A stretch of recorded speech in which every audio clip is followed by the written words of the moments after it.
Dear God, why didn't you save the school children at Moses Lake, Washington, Bethel, Alaska, Pearl, Mississippi, West Paducah, Kentucky, Stamp, Arkansas, Jonesboro, Arkansas, Edinburgh, Pennsylvania, Fayetteville, Tennessee, Springfield, Oregon, Richmond, Virginia, Littleton, Colorado, Tabor, Alberta, Canada, Conyers, Georgia, Deming, New Mexico, Fort Gibson, Oklahoma, Santee, California, El Cajon, California, Blacksburg, Virginia.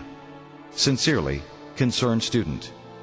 Reply: Dear concerned student, I am not allowed in schools. Sincerely, God. How did this get started? I think it started when Madeline Murray O'Hare complained she didn't want any prayer in our schools, and we said, okay.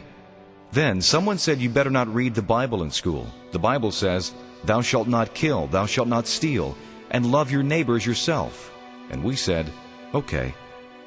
Dr. Benjamin Spock said we shouldn't spank our children when they misbehave, because their personalities would be warped, and we might damage their self-esteem.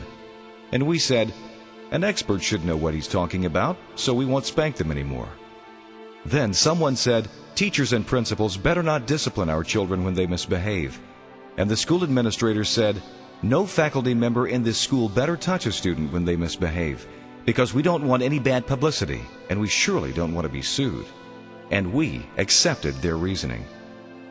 Then someone said, let's let our daughters have abortions if they want, and they won't even have to tell their parents. And we said, that's a grand idea.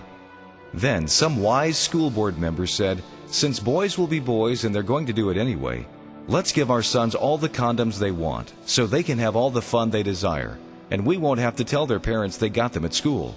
And we said, that's another great idea.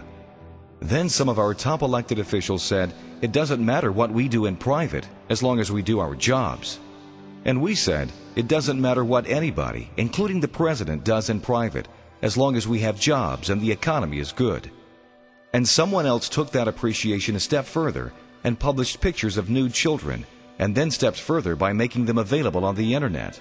And we said, everyone's entitled to free speech. And the entertainment industry said, let's make TV shows and movies that promote profanity, violence, and illicit sex. And let's record music that encourages rape, drugs, murder, suicide, and satanic themes. And we said, it's just entertainment, and it has no adverse effect, and nobody takes it seriously anyway. So go right ahead. Now we're asking ourselves why our children have no conscience, why they don't know right from wrong, and why it doesn't bother them to kill strangers, classmates, or even themselves. Undoubtedly, if we thought about it long and hard enough, we could figure it out. Surely it has a great deal to do with we reap what we sow.